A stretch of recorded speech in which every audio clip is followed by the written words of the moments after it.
ফারদিস আনাম, স্কুলে পড়ো? আচ্ছা, যাক ভালো। তো বাসা কোথায়? বাসা এখানে। ওদিকে? এখানে মাছ ধরতে আসছো?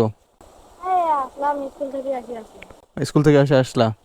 আচ্ছা, নামাজ পড়ো? নামাজ পড়ো? পড়ো না? আচ্ছা যাই হোক, আম, তোমার জন্য একটা ইসলামিক কুইজ প্রতিযোগিতা ছিল, অংশগ্রহণ করবা? অংশগ্রহণ করলে হচ্ছে আমি তোমাকে একটা ইনশাল্লাহ পুরস্কার দিব। কোন ক্লাসে পড়ো তুমি?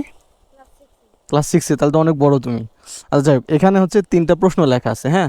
3টার মধ্যে কমপক্ষে যদি 2টা পারো, ইনশাল্লাহ তোমার এই পুরস্কারটা তোমার। ঠিক আছে? আচ্ছা, 1 নম্বর প্রশ্ন হচ্ছে জান্নাত কতটি? 8টি। 8টি? আচ্ছা, পারছো, 1 নম্বরে পারছো। আচ্ছা, ঈদের নামাজ কত রাকাত? 2 রাকাত। 2 রাকাত। আচ্ছা যাই হোক, ভালো, 2টাই পারছো। আচ্ছা, কোনো মানুষের নাম ফেরাউন রাখা যাবে কি? ফেরাউনের গল্প শুনছো না, বা ওনার ইতিহাস শুনছো না? তো ওনার নামে কি কোনো নাম রাখা যাবে মানুষের? না। রাখা যাবে না। আচ্ছা, 3টা প্রশ্ন তুমি পারছো।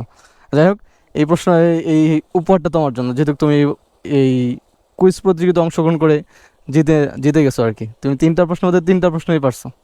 যাই হোক, ভালো লাগলো। তার মানে হচ্ছে তোমার ইসলামিক জ্ঞান অনেক আছে, মোটামুটি তুমি আগ্রহী পড়াশোনা করছো এবং তুমি ইসলামিক জ্ঞানও রাখো।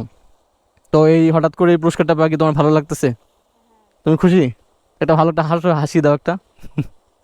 তোমার বাসা এখানে না? যাই হোক, ভালো করে পড়াশোনা করো, দোয়া করি। তোমার আম্মুকে বলবা যে আম্মু প্রতিযোগিতা অংশগ্রহণ করে পারছি আমি। চাইলে তুমি তোমার মাছ খাওয়াইতে পারো, মাছ দিয়া।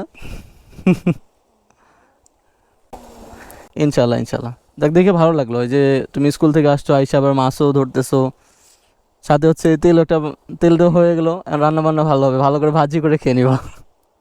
ঠিক আছে, ভালো থাকো, হ্যাঁ? আসি।